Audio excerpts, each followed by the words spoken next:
안녕하십니까. 칸 중국 코리아 이경옥입니다. 중국망에 따르면 금성은 지구상의 전쟁에 영향을 미친다. 2022년 10월 25일 자오캉 두 곳에서 보기 드문 금성 일식이 일어날 것이며 이는 같은 해 러우 전쟁, 중국 유병이라 중국의 전쟁이 일어날 것이며 근곤 제조 제각항이라 2022년을 전후로 근곤의 재건이 있을 것이다 라고 보도했습니다. 중국 전통문화에서는 천인 가몽을 강조하여 천상의 변화는 인간 세계의 사건에 영향을 미친다고 믿습니다. 옛 고대인들은 금성이 지구상의 전쟁에 영향을 미쳤다고 믿었고 일식이 출현하면 기본적으로 큰 재앙이나 상징적인 사건이 일어나 나라의 재앙을 예고하는 불길한 징조로 여겼습니다. 2022년 10월 25일 유라시아 지역에 부분 일식이 있을 예정이며 러시아의 수도 모스크바와 우크라이나의 수도 키예프가 바라보는 일식의 방향은 측면의 중앙 쪽입니다. 리춘펑의 을사점 일식점 제6에서 측면에서 내란이 일어나 황제가 수립될 것이라고 예언하여 젤렌스키가 분권되거나 실각할 수 있고 우크라이나는 내전과 분열이 일어날 수 있다. 블라디미르 푸틴 러시아 대통령도 3년 안에 분권 혹은 실각할 수 있고 후임자가 나타날 것이라고 예측합니다. 을사점 태백임열 숙점 제35라 2021년 11월 17일부터 금성이 또 우수를 침범하며 숙식하고 또 우수에 남아 3개월 넘게 묵는다.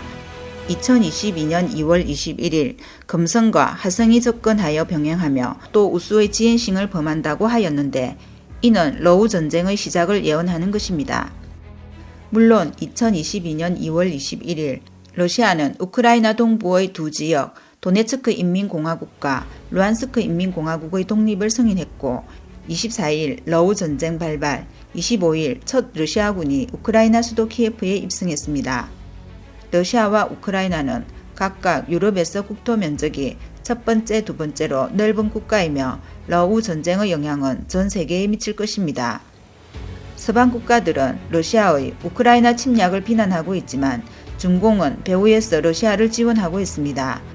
러우 전쟁은 아마도 중공이 국내 외모순을 증가하기 위해 선동한 것일 수 있습니다. 중공은 러시아와 유럽 전쟁터에 미국을 끌어들여 중공이 대만을 무력 통일하려 할 때 대만에 도움을 주지 못하도록 하려는 것일 수 있습니다. 그러나 사람이 하늘의 뜻을 어떻게 알겠습니까? 미국은 결코 우크라이나를 돕기 위해 군사를 파견하지 않을 것이며 미국은 여전히 글로벌 전략의 중심을 아시아 태평양으로 옮기고 있습니다. 2022년 10월 25일 유라시아 대륙 부분 일식 극단의 경선이 러시아, 중국과 인도의 국경, 인도의 수도 뉴델리를 지나고 부경선은 미국 중부를 지나며 심화경선은 핀란드의 수도 헬싱키에서 1.5도밖에 떨어지지 않습니다. 이는 2022년을 전후하여 러시아, 중국, 인도 뉴델리와 핀란드 헬싱키, 미국에서 큰 사건이 발생할 것을 의미합니다. 리춘펑과 위엔티엔강의 주궤도 52번째 상에는 문 외갱내 종불구 근곤 제조 제각항의 예언이 있는데 이는 2022년 전후의 중국 상황을 예언했습니다. 태양과 달은 우주의 음량에 해당하며 2022년 금성이 일식을 동반하여 자오캉의 두 별자리에 나타나는 것은 매우 드문 일이며 우주는 2022년 전후에 근곤이 재창조된다는 시간을 알려주는 것으로 해석하고 있습니다. 2023년 11월 17에서 19일 명왕성은 황도에 접근하고 태양은 화성을 가릴 것입니다. 이 천체의 형상은 전 세계 멸공전쟁의 절정에 대응하게 됩니다. 근곤 제조 제각항은 자오캉에서 근곤이 재건된다는 뜻입니다. 이는 공간적 의미도 내포하고 있습니다. 이아 석천은 수성 자오캉을 의미하는 것으로 해석합니다. 수성은 남방과 관련되며 대만은 중국의 남쪽에 있습니다. 대만으로 이주한 중화민국은 중국의 선저우 중화 전통 문화를 보존하고 있습니다.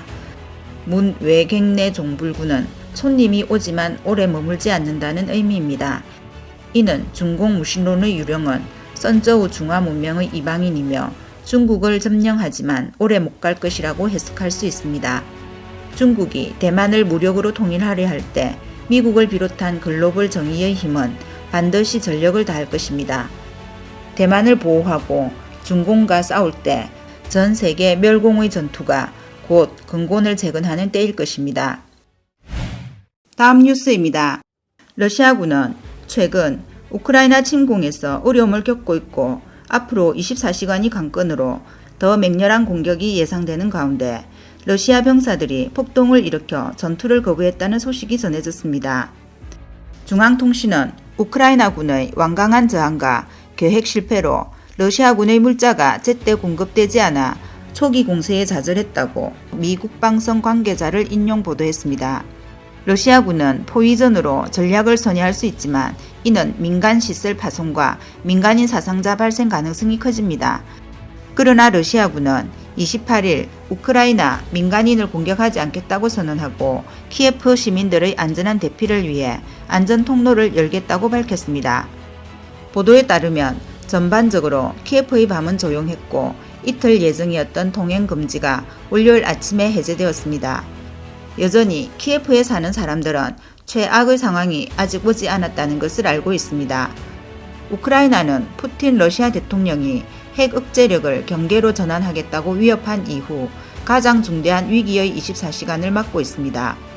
미 국방관리는 러시아 국경에 배치된 병력의 약 3분의 1이 아직 우크라이나에 진입하지 않았다. 그러나 최근 모스크바가 우크라이나에 파견하는 군대의 수가 급격히 증가했다. 그런 행동은 불안하다라고 말했습니다.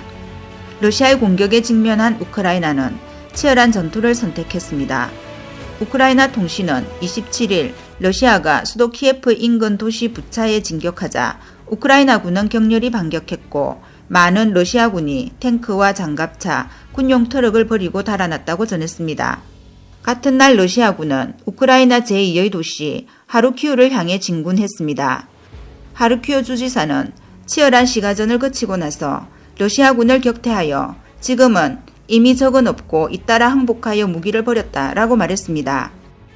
또한 반전의 기류가 여전히 고조되고 있어 러시아군 내부에도 저항이 나타나고 있습니다. 우크라이나 언론에 따르면 5,000명에 달하는 러시아군이 일요일 아침 국경을 넘어 우크라이나로 진입하는 것을 거부했습니다. 이들 부대는 우크라이나 국경에 주둔하고 있는 용병으로 알려졌습니다. 사실 확인 서비스 기관 오보레바트는 병사들이 폭동을 일으켜 전투를 거부했다고 전했습니다. 오늘 소식은 여기까지입니다. 구독과 좋아요는 격려입니다. 공유는 나눔의 시작입니다. 감사합니다.